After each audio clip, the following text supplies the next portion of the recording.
Olá! No vídeo de hoje eu quero conversar a respeito de Rustem.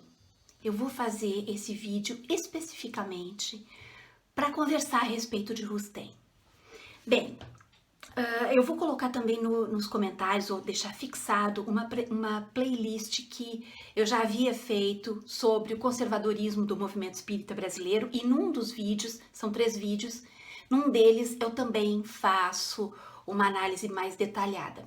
Mas hoje eu vou conversar num outro viés. Eu vou explicar para as pessoas quem foi Rustem e o que a doutrina de Rustem tem a ver com o espiritismo brasileiro.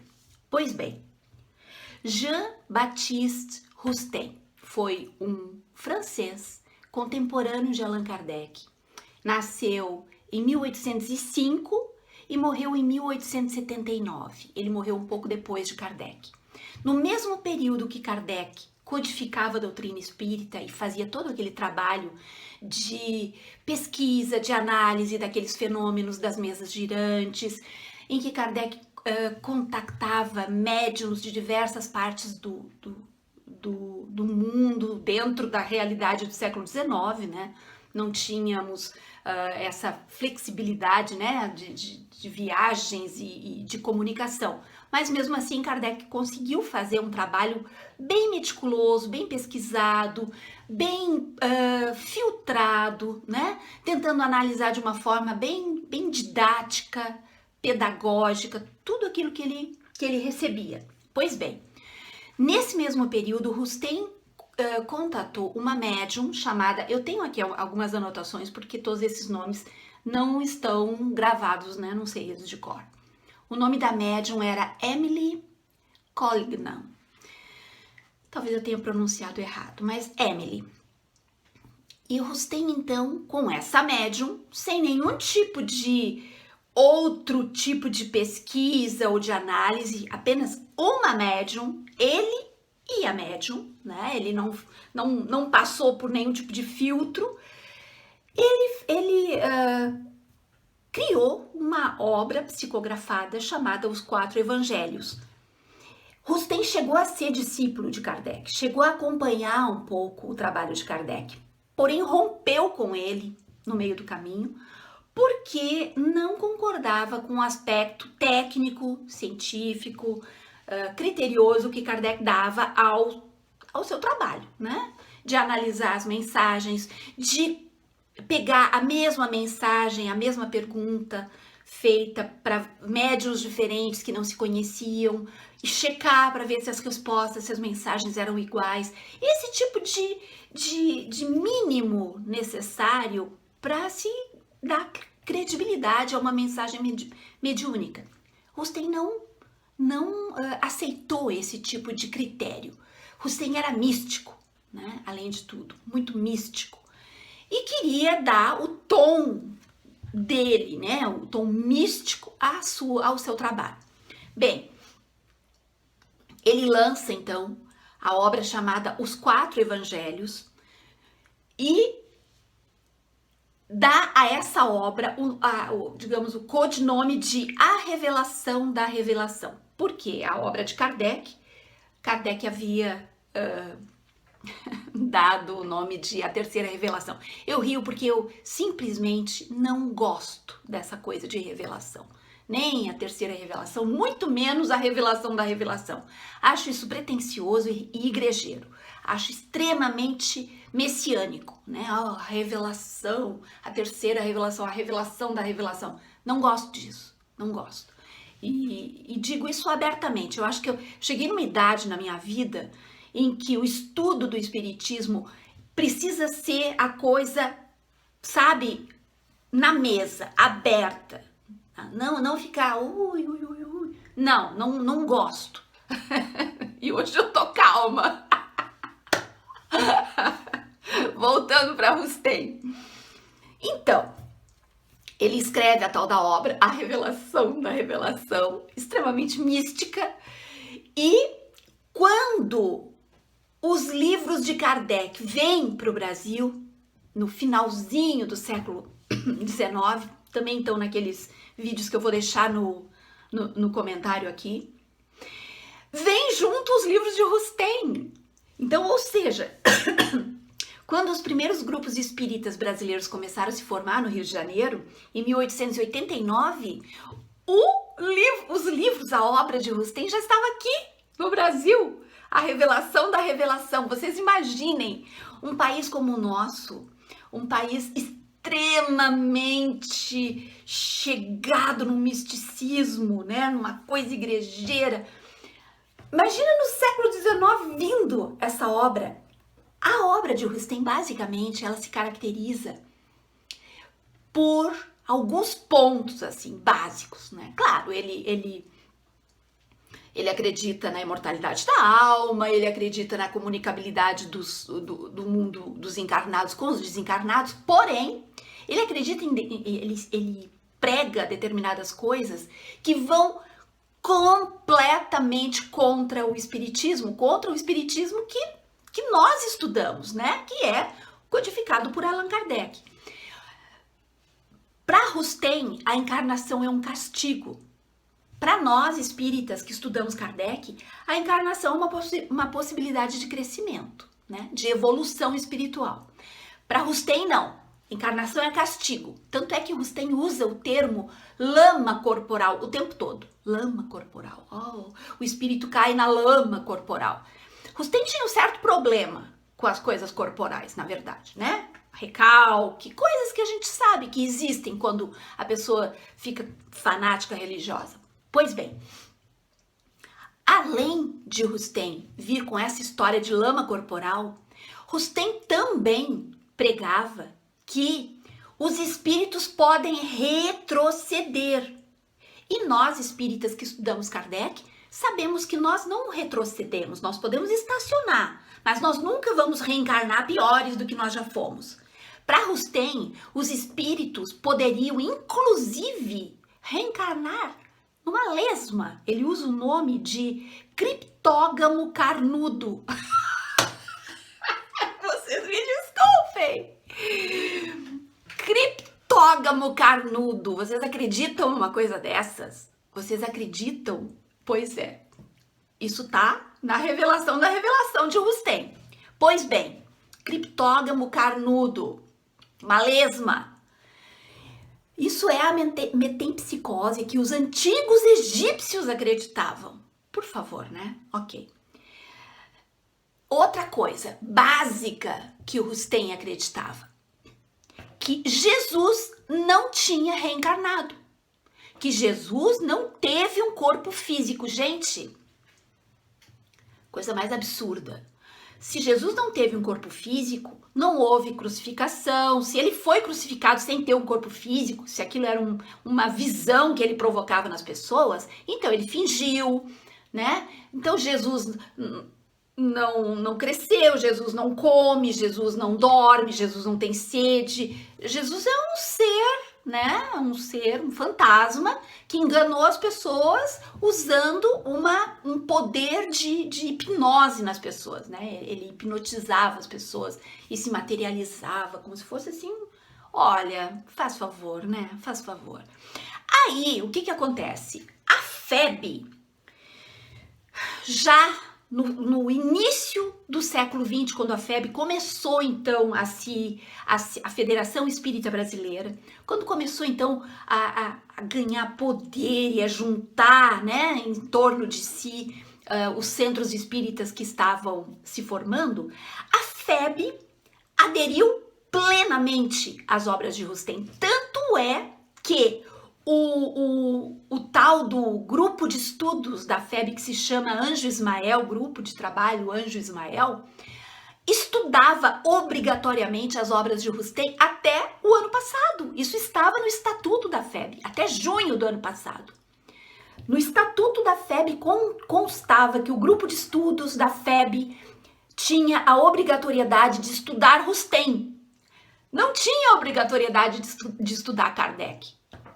Que coisa mais... Então, quando a gente olha tudo isso e a gente vê que 1% dos espíritas brasileiros, esse dado é de 1995, talvez hoje com certeza são muito mais, né? São rustanguistas, são e acreditam em toda essa miscelânea, em toda essa mistificação. Quando a gente vê para isso, a gente consegue entender por que todos esses espíritas fizeram arminha com a mão, né? Fizeram arminha com a mão e agridem as pessoas que falam em justiça social e vêm, são conservadores, que conservador? São fascistas, são protofascistas, tá? São neofascistas, porque os fascistas de Mussolini eram nacionalistas. Os nossos neofascistas nem nacionalistas não são. Eu tô braba. Dá licença, eu tô muito braba, muito. E ainda vem nos comentários dos vídeos me dizer, abobrinha, olha, eu mando procurar, ver se eu não tô na esquina, direto. Perdi a paciência. Vem com nhenhenhê, vai ver se eu não tô na esquina e ó, bloqueio na hora. Olha, gente, cansei, enchi meu saco, estourou meu saco. Voltando para Rustem. Gente, a FEB, além de ter... Esse vídeo vai demorar um pouquinho mais porque o assunto precisa, né? Se ele ficar muito longo, eu divido ele em dois. A FEB, além de ter, até o ano passado, porque eu acho que ficaram com vergonha, porque isso saiu, né, na internet, todo mundo começou a comentar a respeito disso, graças ao surgimento dos espíritas de esquerda, que nós sempre existimos, né, mas conseguimos então colocar a nossa voz para fora, aí eles ficaram com vergonha e tiraram isso do estatuto, porque é muita indecência, né, ter o estudo de Rustem como... Aqui, ó, esse livrinho aqui, ó, do Hernani T. Santana, esse livrinho aqui, sabe aquelas coisas que a gente faz na vida, de comprar sem ter certeza do que é que se trata o livro? Pois é, eu cometi esse erro e depois eu fui ver do que se trata essa porcaria desse livro e olha só o que tem aqui no capítulo do livro que se chama O Filho do Homem. Meu Deus. Eu não vou ler tudo, só vou ler uma frase para vocês terem uma ideia. Os Cristos, espíritos puríssimos, não encarnam. Não tem mais nenhuma afinidade essencial com qualquer tipo de matéria. Que é o mais baixo estágio da energia universal. Ou seja, a matéria é lama. A matéria não... O mais baixo estágio é a matéria. Então a encarnação é castigo. Estarmos encarnados é porque nós não valemos mais nada, né? Ai, olha, é complicado. Quando o Bezerra de Menezes, que teve um relevo muito grande, né, para a doutrina espírita, assim, eu não tô negando a mediunidade, conseguiu a tradução dos livros de Allan Kardec para o português, maravilha, maravilha, mas se tornou rustanguista e ele era muito influente, social, política, economicamente. O Bezerra de Menezes, ele formatou o início do espiritismo brasileiro e ele era rustanguista, né? Então não dava pra gente esperar muito mais do espiritismo aqui no Brasil, não dava. Rustem ocupou todos os espaços, né? Então, a Virgem Santíssima, Mãezinha de Deus, Virgem Maria, né? Porque se Jesus não teve corpo, Maria era virgem. Então, olha o nível da mistificação. Por isso que a gente vê os espíritas que idolatram tanto a imagem da Virgem Maria e chegam a dizer mesmo, Virgem Maria, Santíssima Mãezinha do... Sabe? Olha, gente, é de perder a paciência uma coisa dessas, sabe? Como é que se conseguiu distorcer tanto uma coisa, sabe? E criar gerações de pessoas assim. Aí a FEB ficou poderosa, tem muito dinheiro envolvido, tem um parque gráfico, tá? Olha, numa feira de livros, qualquer feira de livros que a gente vá, olhem como todas as feiras de livro têm barracas e mais barracas de venda de livros da FEB, né? Porque ela tem um parque gráfico imenso.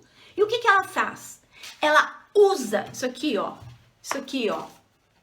publicado pela FEB, Rustanguista, né?